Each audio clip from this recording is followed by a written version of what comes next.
Assalamualaikum warahmatullahi wabarakatuh. Kembali berjumpa bersama saya Ratu Fitri dalam podcast Banten TV bersama DPRD Provinsi Banten. Tema kita kali ini terkait dengan DPRD Banten memperjuangkan aspirasi masyarakat. DPRD Banten sebagai legislatif turut mengawasi jalannya pemerintahan. Sejauh mana pemerintah menjalankan kebijakan dan juga program kerjanya, di mana anggota DPRD Banten juga berperan sebagai penyambung lidah masyarakat karena mereka adalah perwakilan rakyat yang bertugas menyalurkan aspirasi dan keluhan warga kepada pemerintah daerah. Dan sejauh mana anggota DPRD memperjuangkan aspirasi masyarakat, bersama saya sudah hadir anggota Komisi 1 DPRD Banten dari fraksi PKB, Bapak Haji Evo Saifullah. Kita sapa dulu. Assalamualaikum warahmatullahi wabarakatuh. Assalamualaikum. Apa kabar Pak Dewan? Sehat? Alhamdulillah sehat. Alhamdulillah. Kita akan bahas terkait dengan aspirasi. Wah, ini kayaknya kalau di Dewan aspirasi ini sudah bukan kata yang asing begitu ya. Selalu menyerap aspirasi. Betul. Dari dapil mana Pak Dewan?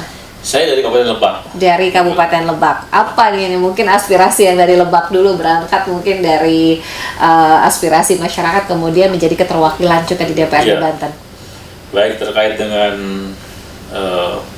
aspirasi masyarakat Kabupaten Lebak yang dititipkan lah dengan harapan bahwa aspirasi masyarakat Kabupaten Lebak untuk anggota Dewan di Provinsi Banten ini cukup banyak lah sebetulnya yang menjadi PR gitu. Nah, tugas Dewan kan hanya untuk berjuang bagaimana aspirasi ini bisa tercapai. Gitu. Aspirasi ini bisa tersampaikan kepada pemerintah gitu.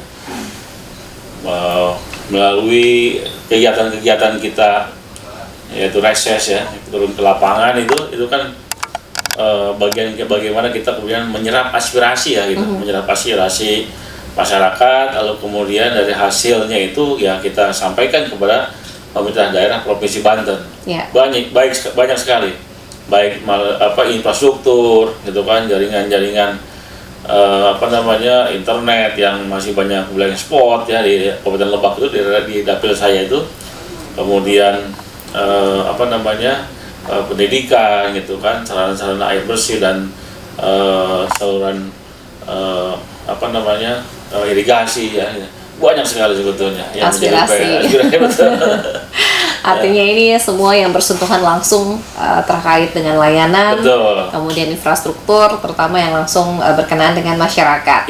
Nah, ini aspirasi, artinya juga bagaimana pemerataan dari segi pembangunan juga bisa lebih merata, terutama untuk yang di Banten Selatan dan termasuk diantaranya Lebak begitu ya, Pak Dewan. Nah, ini mungkin boleh diceritakan terlebih dahulu setelah tadi ada aspirasi. Ini punten ada periode keberapa Pak Dewan? Saya ini kalau berbicara periodenya ini periode yang keempat ya. Keempat, Masya Allah. Iya. Perjalanannya sudah cukup panjang ini. Sudah cukup panjang, sudah cukup lama juga di sini ya gitu dengan teman-teman. Jadi boleh diceritakan juga nih latar belakang di dunia politik dengan 4 kali di DPRD begitu. Ya, kalau awalnya nyemplung ke dunia politik itu sebenarnya tidak sengaja. Sengaja ya, waktu tahun 2003 lah ya. Pertama sekali saya masuk ke dunia politik itu ya langsung masuk ke kancah perpolitikan di Lebak yang sangat luar biasa lah gitu ya, yaitu ikut pilkada Kabupaten Lebak. Yaitu mencalonkan wakil bupati ya. Wakil bupati waktu itu dipilihnya terakhir tuh oleh Dewan. Jadi dipilih oleh Dewan itu terakhir itu tahun 2003. Sempat ikut kontestasi pilkada berarti ya. Gitu, sempat ikut gitu. Nah, dari situ mulailah ketertarikan mengenal dengan yang namanya partai ini, partai itu kan gitu ya. Banyak ya saat itu ya. Betul. Dari situlah mulai. Lalu kemudian mencoba ikut juga nyalon di 2004-nya kan seperti itu ya, dan sampai sekarang gitu. Masya Allah. Artinya konsistensi juga, komitmen juga untuk membawa Banten, terutama Lebak begitu ya, agar bisa lebih maju lagi begitu. Apalagi yang mungkin juga mengangkat membawa duduk di DPRD pada 4 kali periode berturut-turut. Apa perubahan-perubahan yang juga mungkin ingin dikembangkan begitu, terutama dari dapil Bapak? Ya, kita bisa lihat ya dari pertama saya jadi anggota itu, gubernurnya saya sudah lain lah gitu ya. Waktu itu masih Bu Atut lah gitu ya. Bu Atut Sosial, lalu kemudian pergantian gubernur beberapa kali lah. Tentunya dengan kebijakan-kebijakan yang masing-masing berbeda lah gitu ya.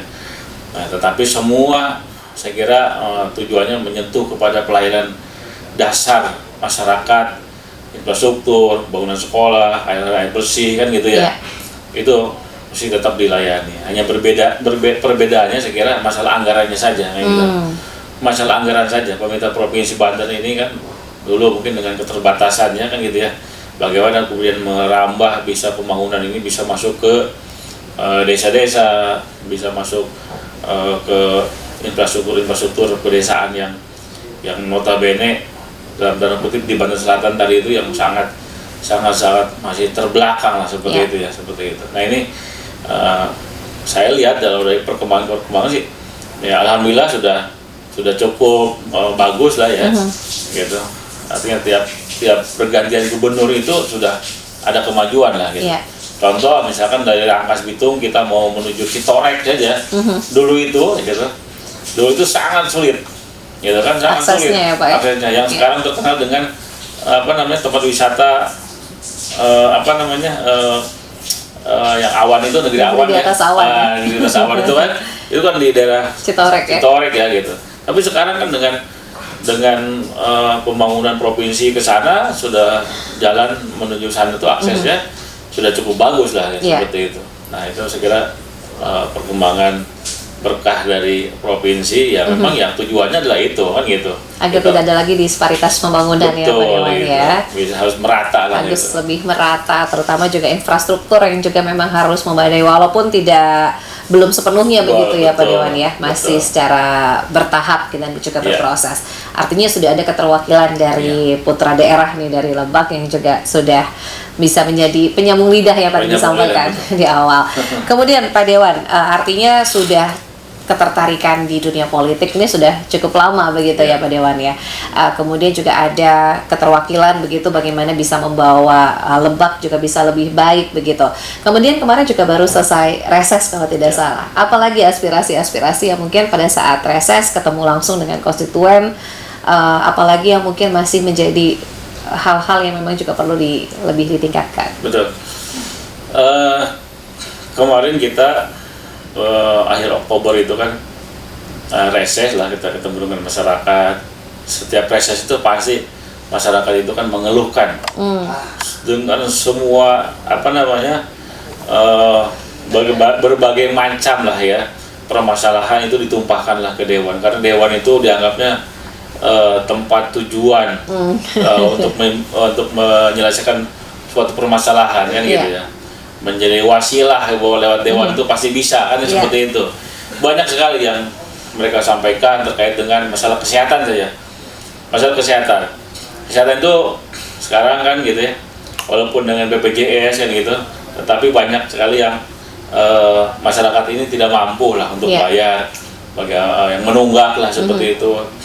Lalu kemudian agar di tempat-tempat rumah sakit itu ya, fasilitas kesehatan lah gitu, baik di rumah sakit ataupun paskes yang lainnya itu mereka tuh ingin gratis kan gitu ya. Walaupun memang provinsi itu sebetulnya punya, tetapi aksesnya kan hanya di sini, di Rumah Sakit Umum Banten gitu kan. Bagi mereka yang tidak mampu itu kan gitu ya, itu kita sampaikan. Lalu kemudian juga ada juga yang mengeluhkan ketika berobat ke Jakarta itu, mereka tuh sudah ketika kemudian harus pengobatan lanjutan gitu, ada pengobatan lanjutan misalkan harus ke Cipto, harus ke Harkit gitu kan, ke Darmais gitu, di situ sudah lemas gitu, sudah lemas. Kemarin saya sampaikan, jangan takut sekarang, kita lanjutkan terus pengobatannya gitu. Karena apa? Sekarang Provinsi Banten, Gubernur Pak Andra ini program 100 harinya ini kan membuat rumah singgah, gitu kan. Ini sangat bermanfaat sekali. Rumah singgah ini sangat bermanfaat sekali. Saya sampaikan, nggak usah takut, gitu kan. Teruskan pengobatan, berangkat menuju Jakarta, gitu kan. Tinggal di rumah singgah, lalu kemudian nanti rumah singgah akan mengantar, gitu. Bahkan antar jemput, gitu. Bahkan antar jemput. Inilah saya bilang top lah, gitu ya. Pelayanan dasar seperti kesehatan ini, gitu, betul-betul langsung dirasakan oleh masyarakat. Oh, bukan hanya di dalam Banten saja, tetapi ketika masyarakat berobat di Jakarta pun, gitu, pemerintah daerah hadir di sana membantu masyarakatnya. Dan kita tahu, gitu, bahwa Provinsi Banten ini punya rumah singgah di tempat ya memang terbatas. Akhirnya dengan keterbatasan tempat, gitu, karena memang warga Banten sangat ternyata banyak yang berobat di sana, jadi tempat juga memang harus di-upgrade lah sebetulnya itu. Tetapi satu hal bahwa ini adalah Pak Gubernur sudah punya terobosan yang lain dari yang lain, gitu, berani untuk bikin rumah singgah untuk memudahkan masyarakat akses ketika berada di Jakarta untuk melakukan suatu pengobatan.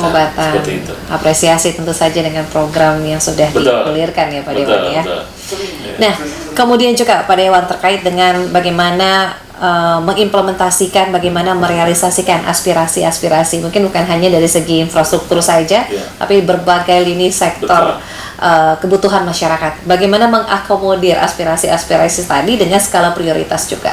Ya, ini tentunya hasil-hasil kita turun ke lapangan, ke masyarakat, baik dalam reses ataupun yang memang masyarakat memberikan masukan, aspirasi-aspirasinya kepada anggota dewan, itu tentu ini kita sampaikan lah. Kita sampaikan dalam forum-forum rapat dengan mitra tentunya, gitu, kita sampaikan bahwa di satu daerah, satu masyarakat, lingkungan masyarakat ini membutuhkan aspirasi yang cukup penting misalkan, gitu, ini kita sampaikan. Jadi tadi bagaimana kemudian mengakomodirnya itu melalui forum-forum rapat-rapat dengan mitra kerja, gitu, dengan OPD itu kita sampaikan.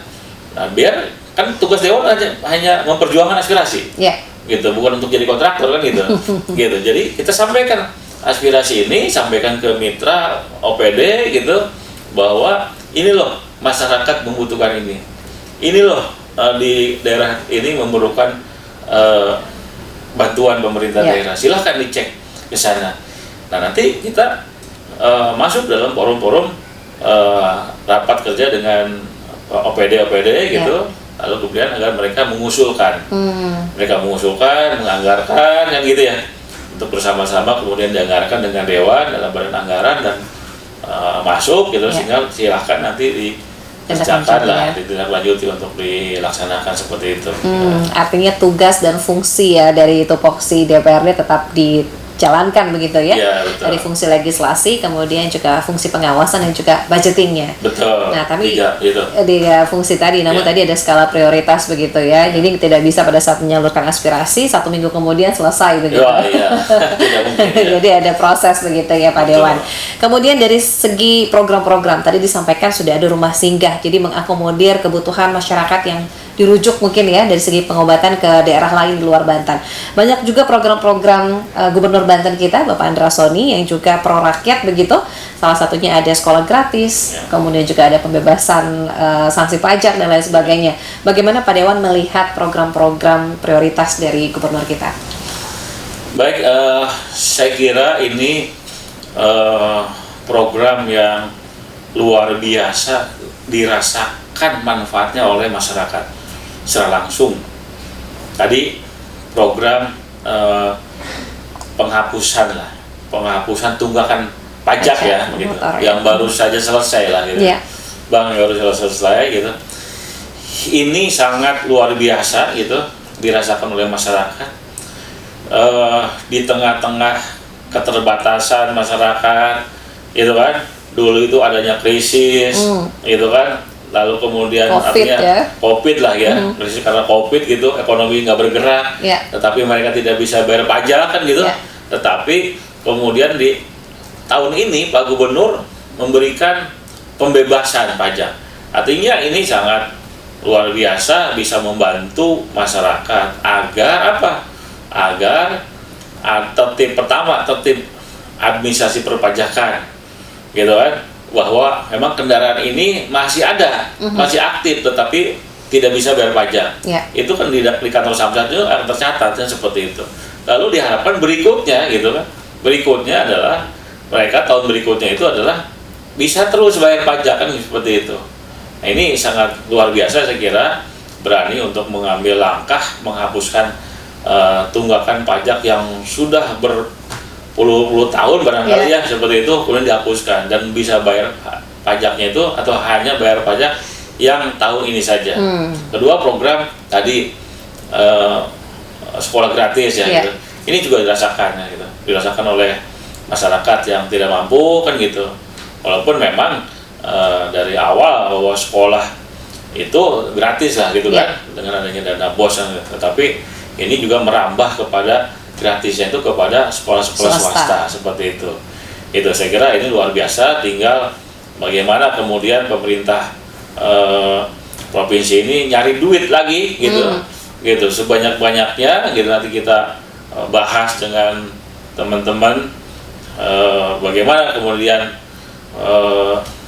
dinas ini gitu ya, dinas ini bisa mencari uang lebih banyak gitu kan, sehingga program-program ke masyarakat atau program pro rakyat ini bisa lebih banyak lagi ya, tentunya seperti itu.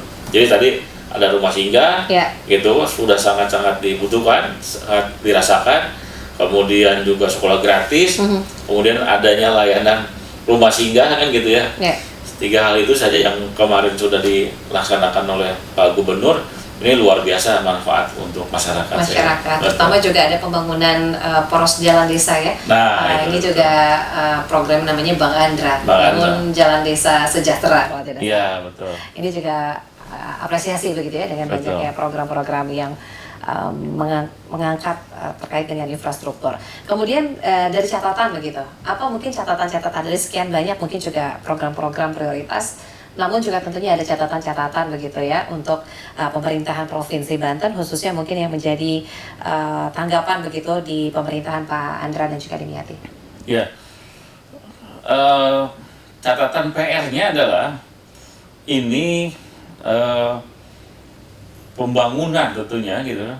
Ini greget masyarakat itu adalah ingin pembangunan di desa pun gitu tersentuh gitu. Yang namanya jalan-jalan lingkungan gitu, ini ingin tersentuh gitu. Artinya bahwa Bang Andra ini kan masuk di jalan-jalan besarnya kan gitu ya, jalan-jalan besarnya gitu. Nah ini ingin sekali masyarakat di perkampungan ini segera ingin menikmati untuk bisa jalan yang tadinya besek depan rumah ini bisa terlaksana dengan paving block atau betonisasi.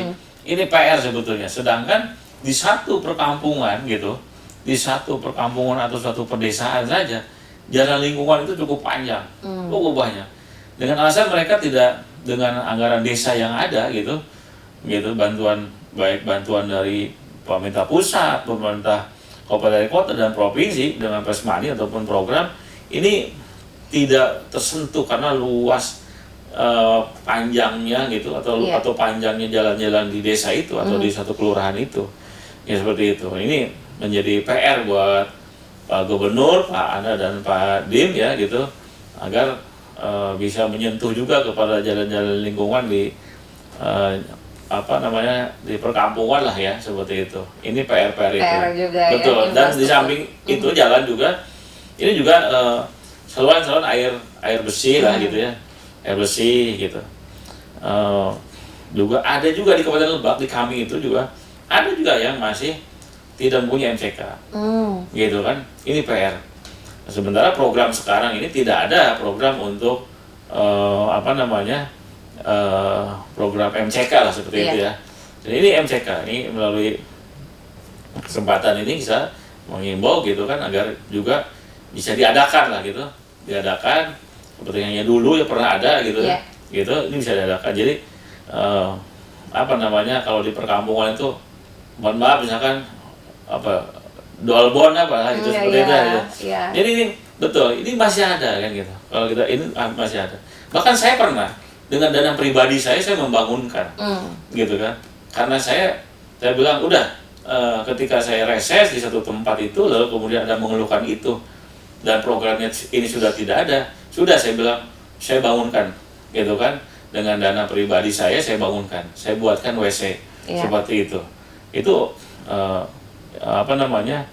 bermanfaat sekali kan gitu. Karena terus terang saja di kami di wilayah Kabupaten Lebak itu sangat luas, gitu, sangat luas sekali. Itu termasuk ya catatan-catatannya begitu ya, infrastruktur dan juga MCK ini juga menjadi salah satu catatan begitu. Betul. Terakhir mungkin Pak Dewan, apa pesan yang ingin disampaikan untuk masyarakat terutama di Lebak maupun juga di Banten pada khususnya? Pesan saya sih kita pertama ya bahwa pemerintah Provinsi Banten ini sedang giat-giatnya untuk membangun lah ya, untuk membangun masyarakat gitu, baik infrastruktur maupun yang lainnya gitu, sehingga pertama kita harus taat juga bayar pajaknya gitu kan, karena tanpa masyarakat gitu bayar pajak gitu, kita nggak punya uang, provinsi juga mau ngebangun dengan apa, kan seperti itu. Dengan adanya masyarakat membayar pajak tentunya ini akan kembali lagi uangnya kepada masyarakat. Disinilah manfaat yang secara langsung bisa dirasakan oleh masyarakat. Jadi jangan hanya masyarakat itu hanya bisa menuntut pemerintah provinsi bangun dong ini, bangun dong itu, tetapi kewajiban mereka sendiri gitu ya. Gitu, karena memang terbatas. Pajak provinsi itu yang diambil dari masyarakat itu sedikit kan gitu.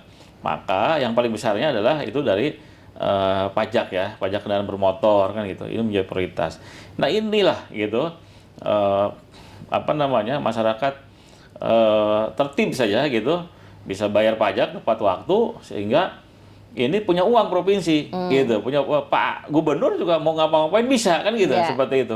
Itu pesan dari saya. Jadi kita harus kerjasama gitu, dan kami juga jangan sebagai dewan ini yang menerima aspirasi ya jangan hanya menjadi tempat curhatannya saja, tetapi ketika curhatan gitu ngeluh kesah seperti kekurangan ini kekurangan itu gitu, masyarakat sendiri bayar pajaknya juga susah, kan? Seperti itu. Jadi simbiosis mutualisme ya, ini betul, juga betul. Memang peran dari masyarakat, peran aktif dari masyarakat juga untuk bisa sumbangsih juga untuk pembangunan di Provinsi Banten. Terima kasih sekali lagi anggota Komisi 1 DPRD Banten dari fraksi PKB Bapak Haji Efu Saifullah. Mudah-mudahan selalu diberikan kesehatan Bapak, Amin. kelancaran di setiap aktivitas. Amin. Dan insya Allah kita bertemu lagi dengan tema yang berbeda. Amin, terima kasih. Ya, dan pemirsa podcast Banten TV, tuntas sudah kebersamaan kita pada episode kali ini. Kita ketemu lagi dengan tema yang berbeda nanti lagi. Saya Ratu Fitra pamit. Wassalamualaikum warahmatullahi wabarakatuh. Assalamualaikum.